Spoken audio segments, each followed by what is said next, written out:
Salut à toutes et à tous, bienvenue dans les recettes ludiques, c'est Ben et Dylan.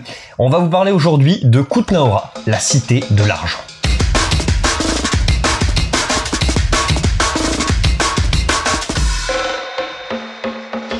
Kutna-Hora est un jeu de Andrzej Bistron, Peter Chaslava et Pavel Jarosz. Il est illustré par Stepan Draszczak, David Jablonowski, Jakub Politzer et Milan Vavron. Il est édité chez CGE dans sa version originale et localisé en VF chez Yellow. C'est un jeu pour 2 à 4 joueurs pour des parties estimées entre 60 et 120 minutes avec un poids BGG estimé à 3,3 sur 5. Kutna-Hora se déroule dans la ville éponyme au XIVe siècle. Vous devrez développer les bâtiments des différentes guildes, vous adapter aux fluctuations du marché, envoyer vos ouvriers à la mine et enfin construire la prestigieuse église Sainte-Barbe. Kutna-Hora est un jeu économique dans lequel vous trouverez du placement de tuiles et une interaction très forte entre les joueurs. Le jeu tourne autour d'un système de taux de conversion des ressources en pièces. C'est-à-dire que lorsqu'un joueur va devoir gagner ou dépenser des ressources, il se référera à ses cartes et obtiendra la conversion en pièces. Concrètement, à chaque fois qu'on va dépiler une carte de l'un des deux paquets, on dit qu'on va augmenter la demande et donc on va augmenter le prix des différentes ressources. À l'inverse, quand on va faire avancer la tirette d'une ressource en particulier, on augmente l'offre et donc on va faire réduire le prix de cette ressource en particulier. Le minerai et l'argent sont situés sur la même tirette et vous pouvez noter que le minerai fonctionne à l'inverse. À chaque fois qu'on va dépiler une carte du paquet, le prix du minerai va baisser et à chaque fois qu'on va faire avancer la tirette, son prix va augmenter. Chaque joueur se voit attribuer 3 guildes au début de la partie. Il possède une guilde en commun avec chaque adversaire dans une partie à 4 joueurs. Le jeu se déroule en 5 ou 6 manches selon la configuration de jeu. Chaque joueur possède le même paquet de 6 cartes actions. Une manche se compose de 5 actions par joueur. À tour de rôle, on va commencer par jouer 2 actions par joueur, puis on finira avec une action. Les actions qu'on peut réaliser sont les suivantes. Les actions qu'on peut réaliser sont les suivantes. L'action de miner. Le joueur va récupérer un certain nombre de tuiles et en choisit une qu'il va placer dans la mine. Il devra payer son coût en fonction du prix actuel du bois et obtient les éventuels avantages en termes de production et d'augmentation de la demande. Seconde action disponible, l'achat de permis de construire. On peut acheter des permis de construire correspondant à nos 3 guildes ou aussi on peut acheter des permis de construire de bâtiments publics. Le coût d'achat de ces permis dépend du cours du parchemin. Une fois l'acquisition d'un permis de construire, la pile de bâtiments est renvoyée en fin de ligne. Troisième action, l'action de réservation de parcelles. Vous avez la possibilité de réserver une parcelle sur le plateau principal. Pour ça, vous placez l'un de vos cubes sur l'endroit souhaité. Le coût des premières parcelles que vous allez réserver est fixe ou alors va dépendre des bâtiments adjacents ou encore de votre réputation si vous avez atteint un palier suffisant. Quatrième action disponible, la construction de bâtiments. Pour cela, il vous faudra au préalable avoir fait l'obtention d'une parcelle ainsi qu'un permis de construire. Vous allez pouvoir construire votre bâtiment sur l'une de vos parcelles en payant le coût donné en bois. Vous allez ainsi obtenir les différents avantages donnés par la tuile et poser un bâtiment correspondant à la ligne de la guilde que vous venez de construire pour marquer votre appartenance. Vous allez ainsi obtenir les avantages situés sur la ligne en question.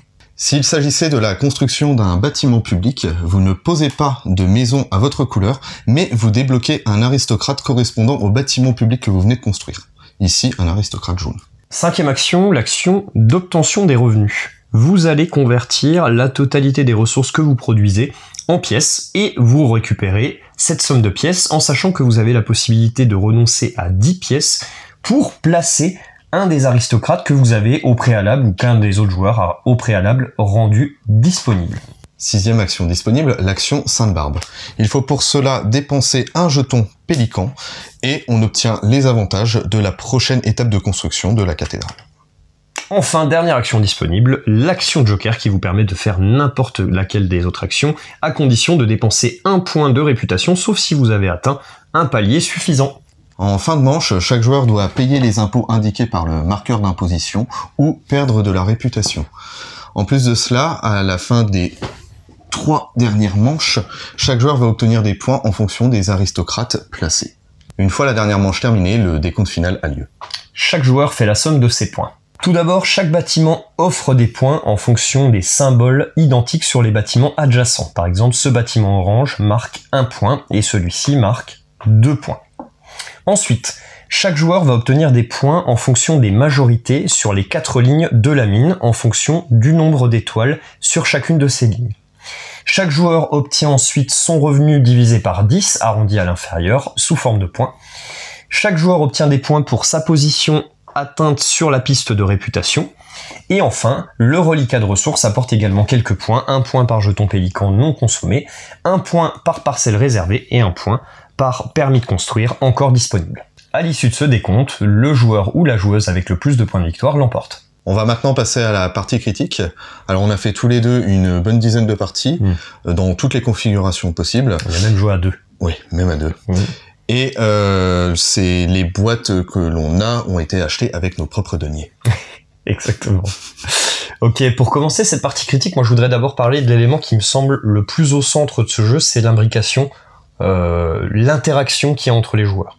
En fait, le système de guilde fait que, alors première chose, c'est un jeu qu'il faut jouer à 4 joueurs, à mon sens. Ouais. C'est la meilleure configuration, vraiment. C'est pas exclusivement 4 joueurs, mais c'est pas loin d'être vraiment très très au-dessus, en fait, à 4 joueurs.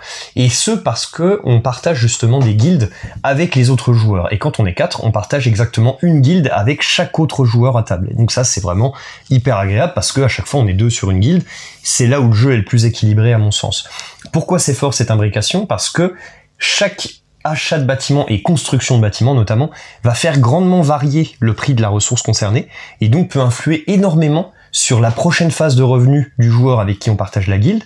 Ça peut également influer sur le fait qu'au bout d'un moment, en fait, on n'a plus la possibilité de construire des bâtiments d'un certain type. Par exemple, ici, si je construis un bâtiment en bois, j'ai une petite croix là qui m'indique que je peux plus construire de bâtiments en bois tant que j'ai pas fait augmenter la demande de ces bâtiments. Et ça peut aller loin. Ça peut être assez long. Voilà, vous voyez, il faut au moins passer 3 cartes ici.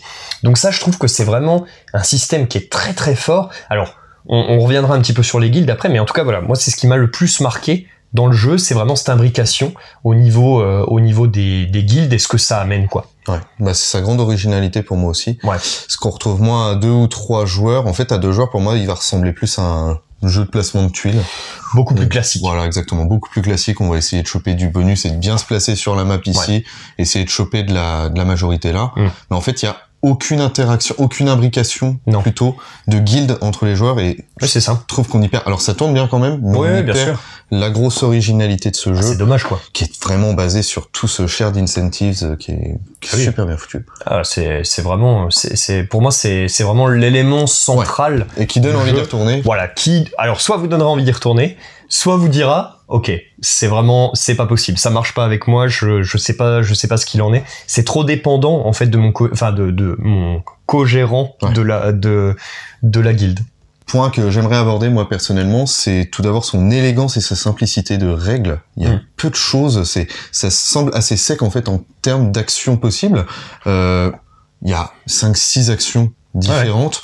Déjà, il nous en faut 3, ne serait-ce que pour construire une maison, qui est le cœur du jeu. Et ça, je trouve ça vraiment excellent. Pour la prise en main, ça marche vraiment très bien. C'est une bonne séquence, C'est une belle séquence à faire. Puis c'est pas dur, effectivement. C'est ça, c'est pas dur, c'est super élégant, c'est très direct, en fait, comme jeu. Et ce que j'aime particulièrement aussi, c'est la réflexion qui est donnée, alors qu'on perçoit pas directement, mais la réflexion due à la double orientation des cartes actions. Ok, je claque mon revenu ici, mais je me bloque une action de droit pour plus tard, sachant que chaque action n'est disponible que 2 fois. Toutes les actions sont répétées, sauf Sainte-Barbe, qui est unique, et le Joker, du coup. Et le Joker qui est unique aussi. Mais ça apporte un vrai degré de réflexion. Ah, bien sûr. Alors, vis-à-vis de toi-même, bien sûr, mais que je trouve aussi assez intéressant. Est-ce que tu choisis de condamner plutôt ton income, ou plutôt de condamner l'action Sainte-Barbe avec les droits, et ainsi de suite. Non, mais clairement, c'est sûr qu'à chaque tour, t'amènes quelque chose en plus. Moi, je voudrais ajouter aussi sur la partie règles, non seulement c'est assez simple, effectivement, les règles sont quand même assez vite expliquées, mais surtout, c'est très très bien rédigé. Alors là, franchement, bravo aux rédacteurs des règles, parce que ils ont trouvé le moyen, et c'est très rare. Je crois que j'ai jamais lu de règles aussi bien écrites, et surtout aussi bien intégrées avec la thématique du jeu. C'est-à-dire qu'on vous raconte l'histoire de la ville en même temps qu'on vous raconte les règles et ça pose pas de problème. D'habitude, ça me gêne énormément dans les jeux quand on vient m'ajouter des trucs. Je me souviens des règles de... C'était... alors, c'est un jeu que j'ai vraiment pas aimé, mais c'est l'exemple que j'ai sous la main. Les règles de Doggerland, où en fait, au milieu des règles, il y a des pages de BD et il y en a qui adorent ça. Moi, ça me sort complet. Je suis en train de lire des règles, je suis pas en train de lire une BD. Et du coup... Je trouve qu'ici, c'est fait avec vraiment une certaine élégance. C'est juste des petites boîtes qui sont ajoutées comme ça. Il n'y a pas énormément d'informations, mais le peu que ça vous donne du background, ça justifie le fait qu'on fasse telle ou telle action et qu'on fasse tel ou tel truc dans le jeu. Pour moi, c'est extrêmement bien imbriqué, c'est très très très élégant. Franchement, en termes de règles, j'ai rarement vu quelque chose d'aussi bien écrit. Et à noter aussi que l'aide de jeu, alors vu qu'on est sur toute cette catégorie, l'aide de jeu est laser. Elle est moi, complète. Elle est nickel. Elle est complète. Il y a tout le rappel des actions. Il manque rien. Tous les bonus. C'est fou. Les décomptes. Non mais tout, voilà, mais il y a même le détail, voilà, des tuiles des tuiles avec les différentes icônes qu'on va obtenir dessus. Franchement, elle est parfaite. En si peu de place à mettre autant d'informations, c'est vraiment du beau travail. Je reviens un petit peu sur les guildes. En fait, chacune des 6 guildes a une particularité, on va dire. Alors, la bière et le jambon fonctionnent un petit peu de la même manière. C'est-à-dire que c'est des guildes qui vont rapporter beaucoup d'argent. Vous voyez, c'est les ressources qui valent quasiment le plus cher. Et ce sont également des guildes qui, lorsqu'on va construire un bâtiment, vont augmenter la demande, déjà d'une part, et en plus vont supprimer une étape de la cathédrale Sainte-Barbe. C'est-à-dire que on va sauter une étape en fait sur la cathédrale qui est fixe. Hein. Ça c'est quelque chose d'assez important à dire aussi, c'est que on a toujours le même ordre en fait sur les étapes de la cathédrale. Donc il y a une vraie notion de timing sur ces étapes de cathédrale, mais en plus de ça, on a ces 2 guildes qui vont jouer dessus. Ensuite, on a le bois qui est central. Alors là vraiment, je crois que sur les dernières parties, on s'en est vraiment rendu compte. En fait, le bois gère la construction des bâtiments. Tous les bâtiments se construisent avec du bois. Et donc, en fonction du prix du bois, on va pouvoir construire des bâtiments ou pas au cours de la partie. Si les joueurs qui possèdent la guilde de bois choisissent de ne pas construire de bâtiments de bois, le coût va rester très élevé tout au long de la partie et ça va être très embêtant. Ensuite, on a le parchemin qui lui est un petit peu à part, il rapporte beaucoup d'argent, il fait un petit peu varier le prix des différents bâtiments, mais ça reste quand même assez léger. Il y a un prix aussi qui est utilisé pour acheter des mineurs. Oui. Voilà, c'est ça. Et puis, il y a cette dualité là entre l'argent et le minerai. Qui est pour moi la plus difficile. C'est ça le plus dur à gérer, je trouve aussi, effectivement. L'argent qui fonctionne comme les autres sources et qui rapporte potentiellement justement pas mal de pièces. Et le minerai qui fonctionne à l'inverse, qui lui est plutôt faible en début de partie, mais plus on va faire avancer cette tirette, donc potentiellement plus on construit de bâtiments d'argent, et plus on va faire augmenter le cours du minerai, qui peut aller très vite, hein, parce qu'au moment où on construit, où on va miner, justement, on va faire augmenter notre production, en plus des bâtiments de la guilde de la mine, justement, qui eux vont nous donner un petit avantage particulier, c'est qu'en fait, à chaque fois, on va pouvoir construire gratuitement une tuile de mine, et en plus, on va augmenter le nombre de tuiles qu'on va récupérer à chaque action minée. Donc on aura plus de choix au fur et à mesure de la partie. Les tuiles mines sont en plus divisées en 3 catégories, niveau 1, niveau 2 et niveau 3. Et donc plus on descend, évidemment, plus on a des tuiles qui sont puissantes. Ouais. Cette imbrication, elle est super intéressante, mais je trouve à double tranchant, parce que trop faire augmenter l'argent, si tu n'es pas... Alors à condition bien sûr que tu aies les 2 guildes, hein, mais faire énormément augmenter l'argent tout en ayant peu de revenus dans le minerai, tu vas surtout renforcer les autres, parce que tout le monde peut avoir ce revenu au minerai. Tout le monde peut produire le minerai. Et donc ça peut vraiment être à double tranchant. Alors des parties assez intéressantes dans le setup, je trouve, c'est quand tu as l'argent ainsi que le minerai. Parce que là, t'es maître de ton truc. Ah, là, c'est vraiment... C'est là où, alors, il y a toujours, là, par exemple, dans la partie qu'on a mis en place, il y a en fait, les guildes se choisissent au moment du setup. On choisit dans le sens inverse du tour. Et donc, c'est un moment crucial parce que vous allez non seulement déterminer quelle guilde vous aurez, avec quel joueur vous allez jouer, sur quel tableau, et en plus de ça, vous allez déterminer l'ordre dans lequel vous allez les placer ici, qui va conditionner les bonus de maison que vous allez obtenir, qui sont vraiment quelque chose de très important. Et donc, effectivement, souvent dans les parties à 4 joueurs, il y a un joueur qui possédera la guilde d'argent plus la guilde minerai. Et donc c'est vrai que ça c'est quand même quelque chose d'assez fort, parce que les 2 ressources évoluent dans un sens opposé. Donc forcément, quand vous faites une action, vous appauvrissez l'autre, vous enrichissez une et vous appauvrissez l'autre à chaque fois. Donc je trouve que c'est assez intéressant.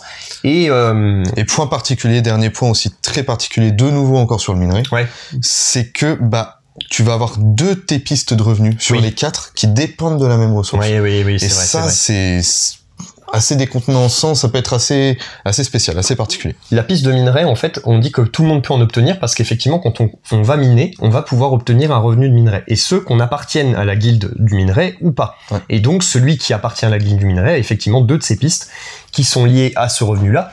Ça peut être un point qui fait fuir des joueurs. En fait, le minerai, c'est quelque chose qui, en tout cas dans les premières parties qu'on a fait, je pense, s'est révélé être assez faible. Ouais, c'est-à-dire qu'on a peu de revenus et on a du mal de le faire progresser parce qu'il faut pour ça que la guilde d'argent construise des bâtiments d'argent. Ce qui n'est pas forcément une mince affaire, les bâtiments d'argent sont quand même assez chers d'une manière générale. Et le problème, c'est qu'on a du mal de voir ce qu'on peut faire. On voit les autres qui se gavent en termes de revenus et nous, on voit qu'on est derrière. Alors, les bâtiments de mine sont quand même nettement moins chers que les autres bâtiments. En fait, je pense que ça dépend énormément de la config de partie. Tu peux te dire, ok, je vais vouloir rusher sur la mine, je la mets sur une ligne que je trouve intéressante, par exemple la réputation, ce qui est souvent l'une des lignes qu'on va vouloir vider au max. C'est assez game breaker, effectivement. Et bah même dans une partie extrêmement sèche où il y a peu de bois, où le bois coûte très très cher, et ben on va pouvoir ça va nous aider parce qu'au bout d'un moment on a les parcelles qui nous coûtent plus que 1 avec cette réputation, peu importe où on se place, et donc ça va quand même nous aider largement. C'est ça le bonus le plus intéressant. Bah, je pense aussi que c'est assez fort. L'action de Joker qui coûte plus de réputation, ça c'est vraiment bien parce qu'on peut plus redescendre en fait à partir du moment où on est là. Alors sauf si on n'a vraiment pas les revenus pour payer les impôts, mais sinon on est quand même aussi les points. Assez peinard. Il y a beaucoup de points sur la piste de réputation. En tout cas, voilà, cette guilde de minerai, elle a fait des parties où ça a un petit peu tranché et ça a un petit peu divisé les joueurs qui étaient autour de la table parce que effectivement, c'est un petit peu plus déroutant. On n'a pas quelque chose d'aussi prolifique que la bière ou le jambon par exemple, et donc on se dit purée, qu'est-ce que je vais faire avec mes 5 pièces mais bière et jambon, tu dis prolifique, mais après voilà, les revenus par contre dans bière et jambon augmentent peu. Bien sûr, ils sont nettement moins. Eux aussi, t'es vachement sensible aux fluctuations parce que t'as peu de revenus, donc un gros revenu t'es content. Il faut faire augmenter la demande. Il faut quand même que ça se goupille bien. Ça. Tout dépend vraiment énormément des joueurs que vous aurez à table. Ok, quelques points négatifs sur lesquels j'aimerais revenir. Donc tout d'abord concernant la construction de Sainte-Barbe, c'est toujours les mêmes bonus, ça tu l'as dit précédemment, toujours les mêmes bonus dans le même sens, et il y a des bonus qui semblent quand même vachement plus forts que d'autres, qui induisent un énorme aspect de tempo dans le jeu.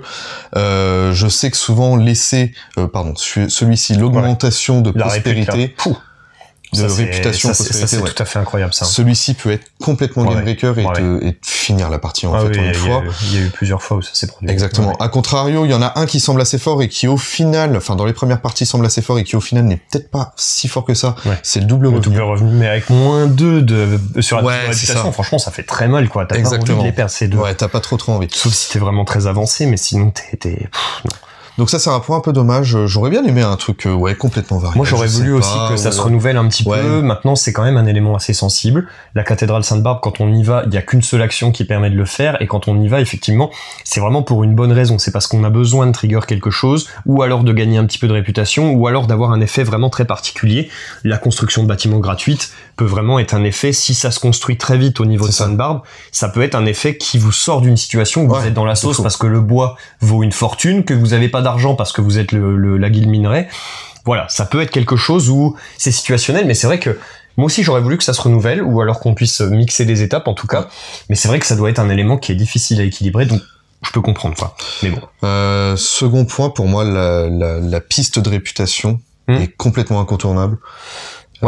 J'ai du mal de voir aussi sans. Je vois difficilement dans quel monde t'arrives pas au moins au premier palier pour avoir les parcelles gratuites. Il faudrait essayer de sacrifier vraiment le truc en se disant j'ai plein d'argent, j'ai pas de problème de revenus du tout, parce que au final c'est rare les parties où on n'a pas eu de problème de revenus. Et peut-être si t'as pas de problème, si tout le monde construit bien autour de la table, peut-être tu peux arriver à te dire ok, je me libère de la pression de l'argent, je lâche complètement du lest là-dessus, je fais toutes les étapes de Sainte-Barbe et je m'en cogne, voire je paye pas les impôts, et je perds la répute, et puis on y va à fond la caisse. Pourquoi pas. Est-ce que c'est suffisant sur un différentiel de 13 points? C'est ça. 13 plus encore les 2 plus points les 2 de fin de piste. Après, faut imaginer quand même qu'on fait pas des montants de points extravagants. Si on va jusqu'à 70, c'est bon. Ouais, le max que j'ai vu, ça devait être dans les 80, 85, moi aussi, ouais, je pense. Donc, et généralement, c'est vrai qu'une partie, ça va être en moyenne entre 60 et 70. Ouais. À peu près une partie standard, quoi. Bah, une partie qui se déroule bien, parce qu'au final, si ça se déroule mal, ça peut être bien moins que ça, quoi. Beaucoup plus sec, hein, donc autant dire que 13 points. 13 points, c'est vraiment difficilement contournable, quoi. Mais après, voilà, il faut arriver à les monter, hein, ces points-là. Ils viennent pas tout seuls, hein. Donc, sur la rejouabilité aussi, Sandbarb, il y a aussi les paquets de ressources là, les taux de conversion qui sont fixes, qui changent pas. Il peut y avoir du pour, il peut y avoir du contre, mais j'aurais bien aimé peut-être juste 1 ou 2 paquets de plus, je sais pas, un truc pour changer un petit peu certaines habitudes de jeu que tu pourrais développer à un moment. Et point que je trouve super bête en termes d'ergonomie, c'est que tu sais pas vers quoi ça tend, tu sais pas quand est-ce que le prix va changer. En fait, il y a une indication là avec la petite astérisque, ça nous indique que le cours vient de changer. Il vient de changer, donc potentiellement il changera pas à la prochaine carte, quoi. Ouais, d'accord, mais en fait on s'en fout, on le voit que ça vient de changer, pas besoin de nous le marquer. Tu vois, j'aurais préféré une petite étoile qui nous dit attention, l'étape d'après, ça va être le changement. Exactement. Non, mais c'est sûr. Après, moi je pense qu'il y a une part de volontaire là-dedans quand même. Je pense qu'ils l'ont fait un peu sciemment pour contourner un peu les Eurogamer calculateurs comme nous là. Et dire un petit peu, voilà, effectivement, vous savez pas à quel moment ça va changer exactement. Attention, hein, quand ça change de 1, ça change forcément à la montée. Ouais. Si on fait avancer la tirette, on sait qu'on va se prendre au moins 1 dans la tronche. Pour sûr. Ouais, mais voire 2. Vraiment de prendre beaucoup, quoi. Regarde. Voire 3. Bon, non, là, ça, c'est pas le bon exemple, mais. Voire 2. Je pense que ça augmente jamais de plus de 2. Je pense qu'il y a jamais d'étape de plus de 2. Tu perds 3, quoi, par exemple. Ouais, là, tu perds 3. Mais là, t'as vraiment forcé. Ça veut dire que t'as pas du tout augmenté la demande et t'as construit 2 bâtiments de bière, ce qui est quand même peu commun, quoi. Ouais. Mais c'est sûr, mais je suis d'accord. Mais avoir juste un tout petit peu de visibilité là-dessus, tu vois, t'enlèves peut-être un peu d'opacité, un peu de choses comme ça. Alors, il y a une application qui a été développée justement pour le jeu, qui a une sorte de compagnon en cours de route, machin. Le problème, c'est qu'en fait, vous pouvez pas faire ce que vous voulez. Il faut déclarer quel bâtiment vous avez construit et il fait avancer les tirettes tout seul, machin. Bon, en fait, c'est un peu chiant et il aurait mieux valu nous dire juste, voilà, j'en suis à telle carte. La carte d'après, c'est quoi et comme ça, on sait en fait où est-ce qu'on en est parce que là, au final, c'est un peu lourd d'utilisation. En fait, t'as besoin de lui donner tout ce que tu fais pendant le jeu et tout. Moi, je trouve ça assez désagréable. Mais moi, ça me dérange pas trop au final d'avoir un peu le cours au fur et à mesure, quoi, au fil de l'eau. Moi, ça me pose pas de problème. Mais je comprends qu'on puisse être gêné. Ouais. Voilà. Et dernier point que là, c'est plus un questionnement, c'est sur le premier joueur. Dans une partie à 4 joueurs, il y a un joueur qui sera premier joueur 2 fois. Ouais, tout à fait. Oui, parce qu'il y a 5 manches. Oui, c'est assez étrange. Moi aussi. Dans une partie à 3 joueurs, tout le monde est premier joueur 2 fois. Ouais. Dans une partie à 2 joueurs, ça tourne. Dans une partie à 4 joueurs, ça, c'est... Ouais, je suis assez perturbé aussi. Et d'autant plus que pour moi, le premier joueur est quand même un point assez sensible. Ouais. J'aurais aimé, en fait, qu'on ait un premier joueur où on va se disputer pour. Il y a une action où il y a quelque chose qui permet de passer premier joueur, mais là le fait que le jeton passe à gauche, bon, ça le rend anticipable, mais moi ça me gêne. Voilà, et ça me gêne quand même qu'il y ait effectivement une manche pendant laquelle un joueur sera premier en plus que les autres, quoi. C'est bizarre, et du coup un quatrième qui sera quatrième une fois de plus que les autres. Alors d'un côté c'est peut-être équilibré sur le fait qu'il choisit ses guildes en dernier. Et donc il a pas le choix. Ouais, mais bon, alors dans les autres configurations il fait pareil, et puis alors ça s'équilibre plus, quoi. Ouais. Non, c'est un peu. Moi, je trouve que c'est un peu perturbant. Je suis content qu'il y ait 5 manches. J'en voudrais pas une de moins. Ah oui, non, parce que c'est ça. Mais je voudrais qu'on se dispute le premier joueur. En fait, je voudrais il y a un moyen d'aller l'activer, quoi, d'aller l'activer. Dommage. Encore un autre point sur lequel un autre point que j'aimerais aborder, ça concerne les événements. Alors, c'est des événements qui sont donnés surtout pour les parties à 2 joueurs. Alors, on peut aussi les utiliser pour des parties à 3 ou 4 joueurs. Je les trouve super bien faits. Alors, ça va augmenter les impôts, ça va rendre un peu plus sec l'utilisation de l'argent, et ça va avoir un effet qui impacte tous les joueurs à table. Ouais. En fin de manche plutôt. Ouais, en fin de manche généralement. Mais ouais, en fait, je suis agréablement surpris par ce paquet d'événements. Généralement, je suis pas très friand de ça dans les jeux, encore moins dans les jeux euros. Ouais. Et là, je trouve ça plutôt bien foutu en fait. Ça va être du petit bonus ou du petit malus pour tout le monde. Bon voilà. Ça fait pas grand chose, mais ça fait quand même une petite différence. On a le temps de s'y préparer parce qu'on le connaît en début de manche. Après, Ouais, je trouve que c'est assez intéressant. Après, voilà, ça reste quand même de la rejouabilité un peu artificielle. Oui. Dans les parties à 2, c'est obligatoire. Hein, vous pouvez noter que vous êtes obligé de les prendre, en fait. Vous n'avez pas le choix dans les parties à 2 joueurs. Et puis, à 3 ou 4, bah voilà, c'est pour renouveler un petit peu votre expérience, ajouter un petit peu, effectivement, quelque chose d'un peu plus sec, parce qu'au niveau des impôts, c'est quand même, c'est pas rien, hein, de se prendre 3 ou 4 à chaque fois, là, ça déroule un peu. Surtout que les impôts, ça va vraiment être super variable selon les parties. Si t'as des parties où les joueurs construisent beaucoup de bâtiments publics, de brasseries ou de jambonneries, là, les impôts, ils vont éclater, ils vont être supra hauts. Si c'est une partie où ils se concentrent sur les autres guildes, les impôts, ils vont rester bas. Et voir où ça construit pas trop, quoi. Ouais, c'est ça. Et ils peuvent rester entre 5 et 10 maximum jusqu'à la fin de la partie. Et tu peux taper dans du 15-20 si tu pars vraiment là-dessus. Ouais, je suis d'accord. Et ça te donne une physionomie de partie complètement différente. Tu réfléchis complètement différemment, je trouve. Bah justement, moi, où tu réfléchis justement peut-être à dépenser ta réputation, garder tes sous. Bon, voilà. Oui, bah voilà, c'est une des situations qui peut se créer où effectivement les impôts sont très hauts. Mais il y a des parties où c'est complètement anecdotique ta quête d'impôt, toi, tu te mets tes quêtes de réserve. C'est vrai que si tu tapes plus dans du 15, 16, 17 d'impôts, tu commences à y réfléchir, ça gratte. Et ça a tendance clairement à les augmenter, les faire grimper, quasi systématiquement. Donc c'est assez cool, ça rend le jeu un peu plus tendu, un peu plus serré. Bon. Justement, moi je trouve que en fait d'une manière générale, je crois que j'ai pas fait 2 parties qui avaient la même tronche. Ça c'est quand même très fort parce que le jeu est quand même il y a plein d'aspects sur lesquels il est pas renouvelable. C'est des piles de 4 bâtiments, on finit par les connaître par cœur. Il y a même des piles de 3 bâtiments publics. Les cartes ici, effectivement, t'as raison, sont toujours les mêmes. La cathédrale Sainte-Barbe est toujours la même. Et pourtant, on y trouve une rejouabilité de fou furieux parce que on a cette énorme interaction entre les joueurs. On a ces questions de timing qui sont hyper importants à la fois sur la construction des bâtiments des différentes guildes, sur la construction des étapes de Sainte-Barbe.